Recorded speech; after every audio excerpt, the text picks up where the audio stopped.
course, Black manhood. So I want to throw this out there. Do we have time to be a man, to show these qualities we're discussing, considering we spend so much time defining our blackness? And is there a separation between manhood and blackness when it comes to us? I would say,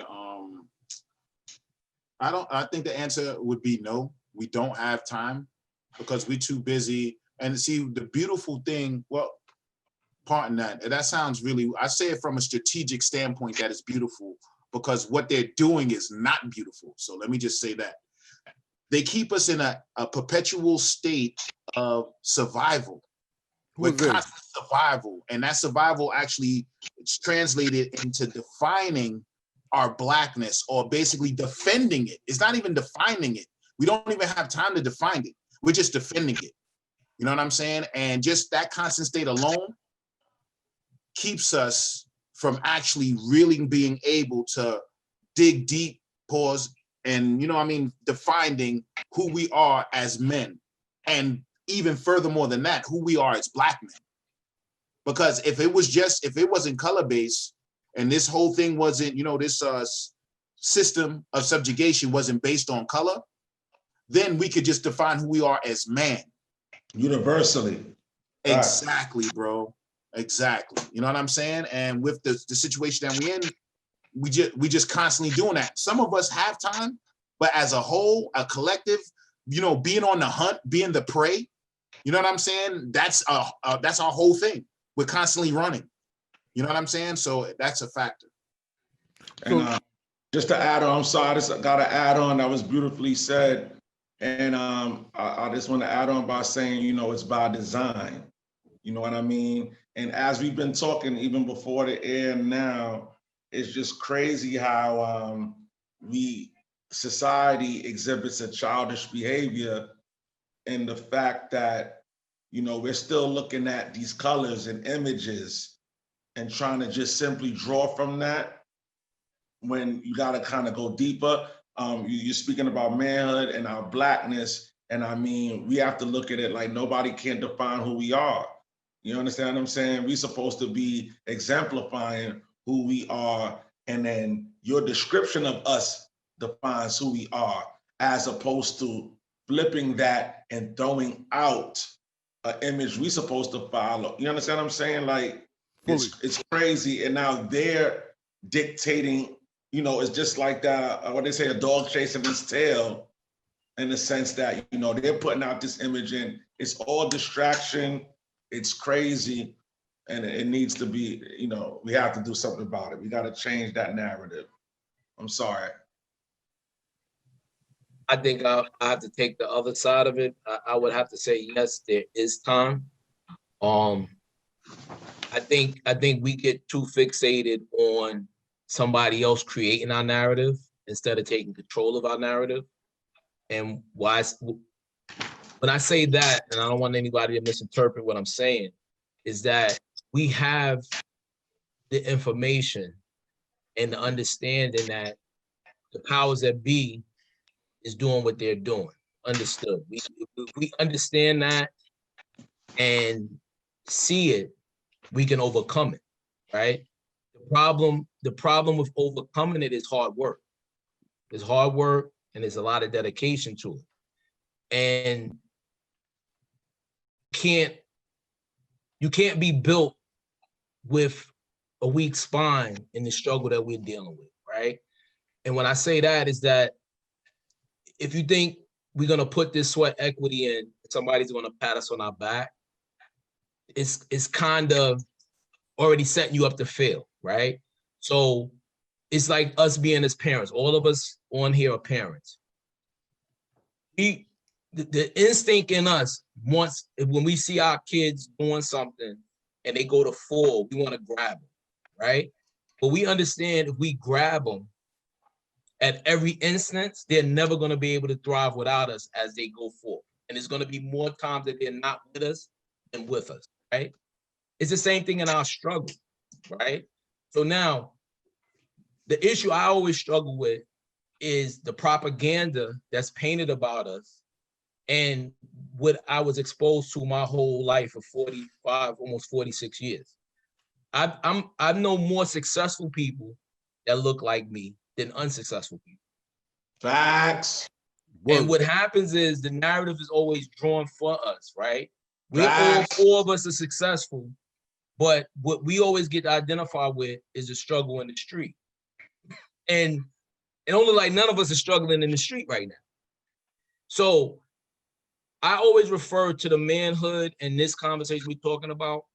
I remember growing up, and it was a certain stage of my life, I wouldn't drink Coca-Cola because I identified my father's drinking orange soda. So I thought only men drank flavored soda, fruit flavored soda, and women drink Coca-Cola, right? So it's a mindset, it's an upbringing, right? So now that was me thinking as a boy. And as I became a man, I had to understand, oh, my brother Lamont over there, he drinking Jack with some Coke on it. Ain't nothing feminine about him, right? So the understanding changes. So the struggle is always gonna be that the illusion is gonna look like we can't overcome, we being murdered in the street every day, all day by cops. Like, this is happening, yes. But just take our class, Bishop Lachlan, class of 92. How many brothers in there? How many of us are successful, still breathing, never been incarcerated, right? That's just a small litmus test. And how many is incarcerated, laid out in the street, been murdered by a cop? The numbers is definitely not reflective of what the society is saying about us. First, I agree, but the reason why my facial expression went that way, because you know what I'm about to say, and this might ignite the fire element of of our team. Let's smoke. I see smoke. Water and fire Because, make you smoke, know, don't it? bruh. Go. And I'm gonna be honest Say with it, you. Al. Say it, Al. Whoever watches this is probably gonna be getting on me too, but that's the same thing Candace Owens has been saying for the past several years. That the narrative that they're giving on us is incorrect, right? So what I want to say, so the smoke was coming from me mentioning Candace, but My baby. My baby. but I want to, but Who's that? You got to bring me up to speed who that person is. And she pregnant too. yeah. Oh, so it sounds to me, based on what you said, Brother Jay, and I kind of agree with that, based on some of the things I've been exposed to, because I was when as a younger man physically, but still a child mentally. My thought was everything was struggled, everything is against us, everything this, we can't do this, we can't do that, we can't do this, we can't do that. And what I've learned is there is a systematic, I'll say oppression for lack of a better term. There's a system set up to compartmentalize our growth collectively, right? Mhm. In regards to resources. But I also understood, what I began to understand, that still doesn't constitute our success, right? So with that being said, is there a choice in how we deal with the response to our blackness? Because we're speaking about how to be able to answer that question about defining our blackness rather than being able to have time with defining being a man, to me means we're spending a lot of time dealing with the response of us being black, right? So is that a choice? And is it a choice how we respond to that? So I guess that's a two-part question. Go ahead, gentlemen. Well, now I had said earlier that we spend more time defending our blackness instead of defining it. Mm-hmm. That's true. So elaborate on that, bro. Well, basically what that means is that and basically within that, by that phrase alone, there shows a choice, because it shows you both two sides of things. It's just showing you where you utilize most of your time as opposed to what I believe you should be utilizing your time to. So I do think that part is a choice. You could just be like, you know, I think a lot of our defending our blackness comes because we're really, really emotional. You know what I'm saying? A lot of that emotional, if we were a little less emotional, a lot of the stuff that they do to bait us wouldn't even matter. You know what I'm saying? Like a lot of that stuff wouldn't matter. We would be too busy worrying about us. And that's what I was saying, like when I was like, we have to like create, like fortify our manhood because everyone else thinks we're whatever, babies or whatever. We have to, you know, that's what we got to do. We can't worry about that. You know what I mean? The outside. Because I think that's where the defending happens. Because we're worrying about the outside. The worrying is the emotion that is causing us to like have to, I'm not black. I am black. Let me show you how black I am. We shouldn't even care. So, you know what I'm saying? But that's what I mean. So what I received from what you just said, and correct me if I'm wrong, or explain it more, even if you think I'm right, whatever the case is, it's not the fact that we have to define it individually, because individually we all portray, in the most part, the behavior and patterns of manhood, right? And I'm not just talking about us four here, but I mean in the collective, there's more than being said. But it's collectively, like the black community has to defend its blackness, while individually they're showing behaviors of manhood. Is this what you're saying? Because it doesn't sound like it's individual. It's that, and then also it's just like the problem. I think a lot of the problem is as well is just that when especially like when, you know how they do the thing where it's like it's a black male opposed to another black male. Our code of conduct is piss poor at best that it just reinforces all, and then it's like two black men are defending blackness against each other, which is ridiculous. It's ridiculous. So we got to stop that. Everything we're compromised in all fronts. You know what I mean? So a lot of time that happens, and then what is that? Where, like, say for example, you know, like everybody was going against Ice Cube when we was talking about that. But then you have black males going like, yo, sit, you know what I mean? All of that is just, we're always constantly doing that. It makes no sense. Now, you know what I mean? I do know what you mean. I agree. There was a study, a gentleman did a study. He turned black folk groups into this mathematical equation. It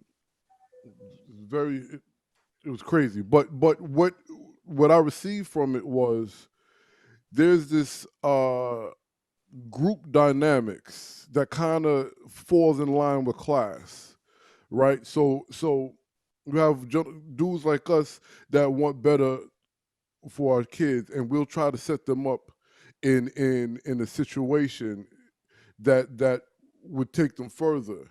And because of communities being segregated even to this day, these kids that are living in black communities but going to a diverse school because it may have more resources get ridiculed by the kids in the community, the black kids in the community, because they can't go to those schools. But they also, these same black kids, I guess they in the study, they fell in line under middle class families. These same black kids are also ostracized in this diverse school because there's white students. But they don't think about these kind of things in a school full of black kids. So what I'm getting to is, based on your statement, it sounds like there's subcultures in the black community based on those who want to strive and those who may want to but feel they can't for whatever reason, or certain opportunities aren't afforded them. They start looking at those as, oh, well, you're a sellout and this and that and the third. That's what it sounds like you're talking about. But it's you know that I think it's just that a lot of people, I think everyone thinks their ego, every male for some reason thinks that what they say or what they're doing is the end all, cure all, be all on the planet most of the time. And then when they meet an opposing force, it just gets weird without the basic understanding that, yo, there's so many ways to do so many different things. You know what I'm saying? And then we just have to access it logically. It's okay for us, for you to like orange juice and for me to basically like apple juice or water or whatever. Everything doesn't have to be some type of war. And I think that being that, when I was saying like when I was like, we're in a perpetual state of survival, they trick us where we always have to feel like we have to constantly defend ourselves of like mad years of just being abused and put down. And I think as a Black male, because we suffer from that, and we have to think of it too. When you think of like males are protected, they said about strength, courage, certain that like that, those are aspects as well. Those are not defining factors, but those are aspects because you need those things to do constructive things or destructive things. You know what I'm saying? But those are the issues. And then think of it like this. We have this stigma of never being able to defend, especially if we go talking about women. A lot of our appraisals and reprimands and how we define ourselves, a lot of times it's actually in that vein of females setting that narrative. And you know what I mean? That's another issue we have to look at too to address. Because that's part of the time that we're being defending as well. Not just defending from white people or whatever the case is, defending from females as well. That's another issue. Well, that see, I don't think but that's a real complex issue, and I want y'all brothers to chime in, because now we're talking multi-level, because in some cases, and this goes back to the class and those who quote unquote try to strive. When it comes to a female, in some cases, you're either just defining what they believe is a man based on their immediate circumstance, and then you're also defining to them what your Blackness is based on what they believe being Black is. So if a young lady grows up in a house full of rough dudes who don't read and they work with their hands and they punch her up, if a young man who comes out the same community but is an avid reader and didn't grow up, with the belief of punching on anybody, she's going to question his manhood and his Blackness, right or wrong? his love. And it's Right. nothing wrong. It's nothing wrong with that, right? And this is the part that we keep leaving out, right? Everybody has the right to choose in that vein, right? So we all grew up in that same environment, basically, right? It was girls that I was attracted to that saw what I wasn't as being what they were attracted to, right? That was part of my maturation as a man, because I had to learn everybody that I like wasn't gonna like me. And I was a dude, I ain't never cared if a dude liked me or not. I was always more worried about if a female liked me, because I was always heterosexual mindset. Was never, like Roscoe said, no homo, right? So I didn't care what the brothers thought about me. Like, He put that on Roscoe. You know what I mean? I got it thought on my man Roscoe. He never I didn't say nothing. Lamont said it first. I didn't say nothing. I was just like,